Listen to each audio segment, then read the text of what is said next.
بسم اللہ الرحمن الرحیم ولا تلبسوا الحق بالباطل وتكتموا الحق وأنتم تعلمون وأقيموا الصلاة وآتوا الزكاة واركعوا مع الراكعين۔ کل بات چل رہی تھی کہ اللہ کے نبی صلی اللہ علیہ وسلم کے زمانے میں ایک طبقہ وہ تھا جو کھلے طور پر اللہ کے نبی صلی اللہ علیہ وسلم کا انکار کرتا تھا، آپ پر ایمان نہیں لاتے تھے، اللہ پر ایمان نہیں لاتے تھے۔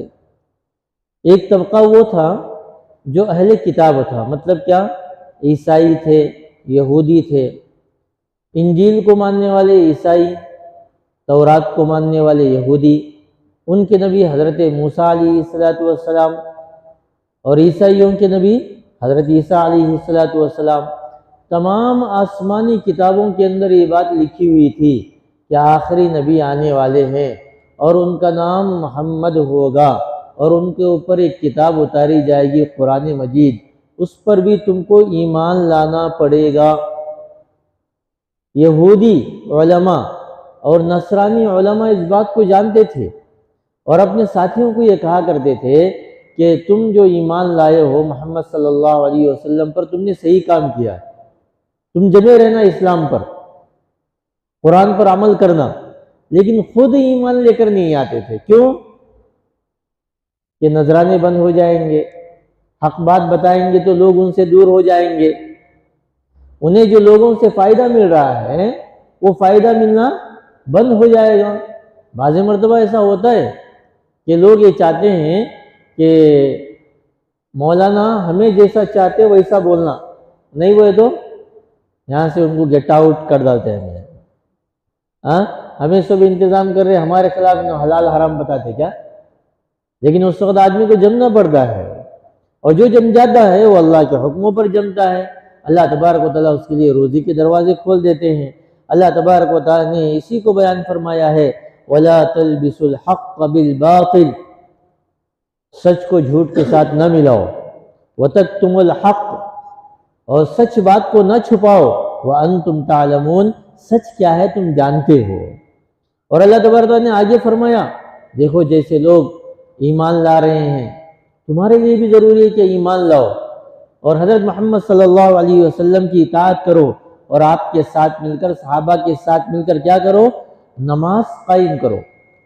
وَأَقِيمُوا الصَّلَاةَ وَآتُوا الزَّكَاةَ، نماز پڑھو، نماز قائم کرو۔ نماز قائم کرنے کا مطلب کیا ہے؟ کہ نماز کو خشوع و خضوع کے ساتھ، اس کے پورے اصول و آداب کے ساتھ، اس کے وقت میں اس کو ادا کرنا۔ جب جب نماز فرض ہے تب تب اسے ادا کرو، یہ نہیں کہ جی میں آئے تو پڑھ لیا، جی میں آئے تو چھوڑ لیا، اسے نماز کو قائم کرنے والا نہیں کہتے۔ اللہ تبارک و تعالیٰ کے جو وعدے ہیں نماز پر کامیابی کے، وہ اس آدمی کے لیے ہیں کہ ہر نماز کو اس کے اصول و آداب کے ساتھ، اس کے وقت کے ساتھ اسے ادا کرے۔ ہاں، سفر میں، مجبوری میں کبھی چھوٹ گئی، بیماری میں وقت میں آگے پیچھے ہو گیا، چل گیا، لیکن آدمی نے عادت ہی بنا لی اس کی، وقت ملے تو پڑھیں گے، وقت نہ ملے تو نہ پڑھیں گے، اس کو نماز قائم کرنا نہیں کہتے ہیں، اس پر اللہ کی مدد نہیں ہے۔ اور دوسری جگہ اور حکم اللہ کا یہ ہے وَآتُوا الزَّكَاةَ، زکوٰۃ ادا کرو، زکوٰۃ ادا کرو۔ زکوٰۃ دینا معلوم ہے اللہ تبارک و تعالیٰ نے جس کو مال عطا فرمایا ہے اس میں سے ایک خاص حصہ غریبوں کا متعین فرمایا ہے اللہ نے، کہ اتنا حصہ غریبوں پر دو، یہ دینا فرض واجب کے درجے میں ہے۔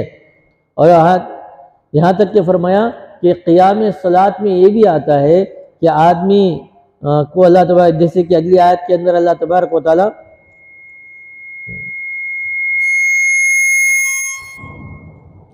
اللہ تبارک و تعالیٰ فرما رہے ہیں کہ نماز کو قائم کرو، زکوٰۃ دو، رکوع کرنے والوں کے ساتھ رکوع کرو۔ کیا مطلب ہے رکوع کرنے والوں کے ساتھ رکوع کرنا؟ یعنی جو لوگ نماز کو مسجد میں ادا کر رہے ہیں با جماعت، ان کے ساتھ جماعت کی نماز تم بھی ادا کرو۔ اسی لیے فرمایا کہ بعض ائمہ اکرام کے پاس نماز کو جماعت کے ساتھ ادا کرنا واجب ہے، اور جو بغیر کسی عذر کے آدمی تنہا نماز پڑھ لے مسجد کے رہتے ہوئے مسجد دور بھی نہیں ہے اور کوئی عذر بھی نہیں ہے، تنہا اپنے گھر کے اندر، کارخانے کے اندر نماز کو ادا کر لیتا ہے، حالانکہ مسجد بھی قریب ہے، تو کہتے ہیں کہ اس کی نماز بھی ادا نہیں ہوگی۔ ہاں، ایک کا دو کا مرتبہ ہو گیا کسی عذر کی بنا پر، یہ چلتا ہے، لیکن آدمی عادت بنا لے جماعت کی نماز کو چھوڑنے کا، اس کے لیے بڑی وعیدیں آئی ہے۔ یہاں تک کہ آقا صلی اللہ علیہ وسلم نے یوں فرمایا، میرا دل چاہتا ہے کہ نماز کے لیے میں کسی کو کھڑا کر دوں اور ان کے گھروں پر جاؤں جو بغیر عذر کی جماعت کی نماز کو چھوڑ رہے ہو، اور ان کے گھروں کو میں آگ لگا دوں۔ حالانکہ اللہ کے نبی علیہ الصلوۃ والسلام اپنی امت پر بڑے رحم فرمانے والے، لیکن نماز کو، جو نماز باجماعت چھوڑنے والوں پر اتنی سخت ناراضگی کا آپ علیہ الصلوۃ والسلام نے اظہار فرمایا، تو ہم لوگوں کو نماز باجماعت ادا کرنی چاہیے۔ آگے اللہ تبارک و تعالیٰ ایک اور حکم دے رہے ہیں، اَتَأْمُرُونَ النَّاسَ بِالْبِرِّ۔ آدمی نیکیوں کا حکم دوسروں کو ضرور دیتا ہے، لیکن خود عمل کرے اس کے لیے بڑا مشکل مسئلہ ہے۔ تو اللہ تبارک و تعالیٰ یہ فرما رہے ہیں، اَتَأْمُرُونَ النَّاسَ بِالْبِرِّ، کیا تم لوگوں کو بھلائی کا حکم دیتے ہو، وَتَنْسَوْنَ أَنفُسَكُمْ، اور اپنے آپ کو بھلا دیتے ہو۔ جب اپنا نمبر آتا ہے عمل کرنے کا، عمل نہیں کرتے، عمل سے جی چراتے ہو۔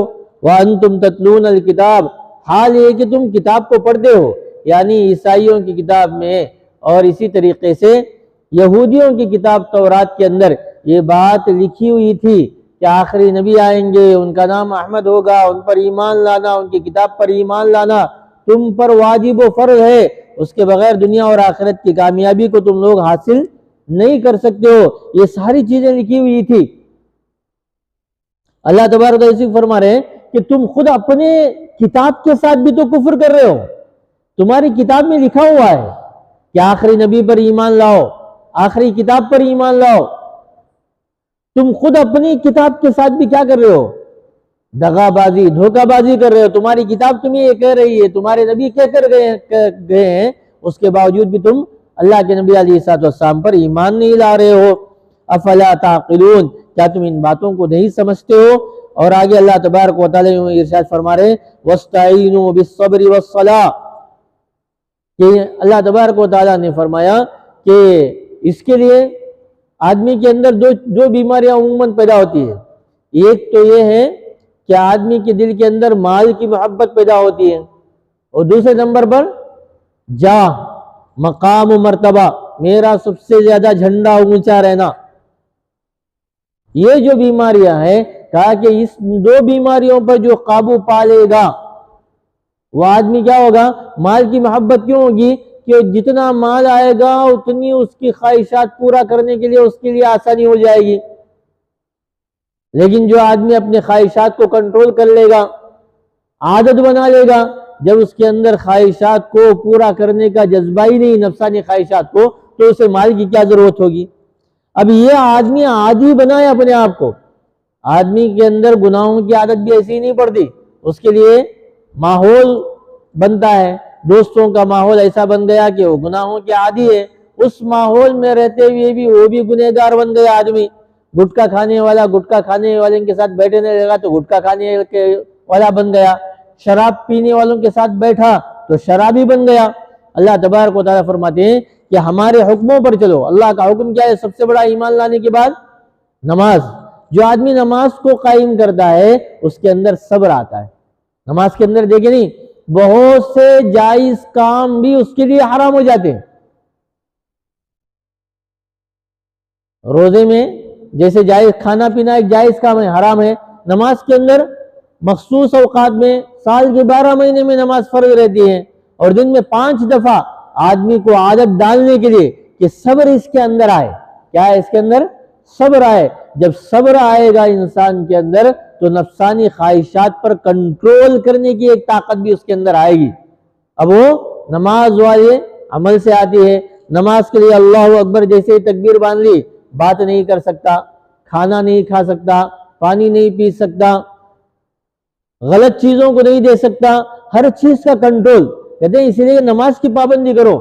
جو آدمی نماز کی پابندی کرتا ہے برے اعمال پر اسے کنٹرول آ جاتا ہے، اس لیے کہ نماز کی پابندی کرو۔ وَاسْتَعِینُوا بِالصَّبْرِ وَالصَّلَاةِ، اللہ کی مدد طلب کیا کرو۔ کہ حب جاں، مال کی محبت تمہارے اندر آ گئی، وہ نکلنا ہے تو بھی نماز کی پابندی کرو۔ کرسی کی محبت، جب انسان کے اندر مال کی محبت آتی ہے تو اس کے اندر اور بھی برائیاں پیدا ہو جاتی ہے، کنجوس ہو جاتا ہے، بخیل ہو جاتا ہے، اور اپنے مال کو بٹورنے کے لیے پتہ نہیں کتنے غلط کام کرتا ہے۔ تجارت کر رہا ہے تو تجارت میں جھوٹ بولتا، کوئی اناج بیچ رہا ہے تو اس کے اندر ملاوٹ کرتا، کیوں؟ مال کمانے کی حرص و ہوس۔ اور اہل حق کو حقوق پہنچانے کے لیے کیا کرتا ہے؟ لڑائی کرتا، مزدوروں کی مزدوری نہیں دیتا، کیوں؟ مال کی محبت اس کے اندر آ گئی۔ یہاں تک ہوتا ہے کہ بعض مرتبہ مال کی محبت سے اتنی آتی ہے کہ ہر آدمی کو انہیں حقارت کی نگاہ سے دیکھتا ہے۔ عمومی طور پر دیکھو مالداروں کو، مال کی محبت جن کے دلوں کے اندر آگے رہتی ہے، بہت سے مالدار تو خوب خرچ کرنے والے رہتے ہیں، بعض مالدار ایسے ہوتے ہیں مال کی محبت اتنی ہوتی ہے، کوئی غریب ان کا رشتہ دار بھی گھر پہ آ گیا، بھائی آیا، یعنی تو بہن آ گئی کچھ تقاضا لے کر، اور گھر سے فون گیا، جی تمہاری بہن آئی، بھائی آیا، کیا تو پوچھنے آیا رہتا ہے، کیا تم بول کو بھیج دو، بھیج دو اسے۔ مال کی محبت ہے، اب کہاں جا کو ملاقات کرے تو کیا پوچھتا کی انہیں؟ والدین پہ خرچ نہیں کرتا، اولاد پہ بھی خرچ نہیں کرتا، مال کی محبت اتنی آ گئی، جمع کر کر کے رکھتا ہے۔ تو یہ حب مال ایک ایسی بیماری ہے جو انسان کو دنیا کے اندر بھی تباہ و برباد کر دیتی ہے۔ حب جاں، کہ میرا مقام بڑا رہنا، غرور تکبر اس کے اندر آتا ہے، اور غرور و تکبر ایک ایسی بیماری ہے انسان کو اللہ کے حکموں پر چلنے نہیں دیتی، اور آخر کار نتیجہ کیا ہوتا ہے کہ اس غرور و تکبر کی وجہ سے وہ انسان جہنم میں جانے والا بن جاتا ہے۔ تو اس کا علاج اللہ نے کن عمل کے اندر رکھا ہے؟ وَاسْتَعِينُوا بِالصَّبْرِ وَالصَّلَاةِ، یہ دونوں بیماریاں نماز سے ختم ہوگی۔ تو جو آدمی نماز کی پابندیاں کرتا ہے اس کے اندر دونوں بیماریاں ختم ہو جاتی ہے۔ کہتے ہیں کہ صبر آ جائے، خواہشات سے آدمی رک جائے اور نماز کی پابندی کر لے، کہتے ہیں یہ بڑا مشکل معاملہ ہے، لیکن ان لوگوں کے لیے بڑا آسان ہے جو خشوع رکھنے والے ہیں۔ خشوع کسے کہتے ہیں؟ جو رب سے ملاقات کرنے کا یقین ہے، اور ہم مر کر اپنے رب کی طرف ہی واپس جائیں گے۔ جن کے دلوں کے اندر یہ بات رہتی ہے ان کے دلوں میں خشوع بھی پیدا ہوتا ہے، اور خشوع و خضوع کے ساتھ وہ لوگ نماز کو بھی ادا کرتے ہیں۔ اللہ سے دعا کرے کہ اللہ تبارک و تعالی ہمیں اللہ کے حکموں پر اس کے اصول و آداب کے ساتھ چلنے کی توفیق عطا فرمائے۔ سبحان اللہ و بحمدہ، سبحانک اللہم و بحمدک، نشہد ان لا الہ الا انت، نستغفرک و نتوب الیک۔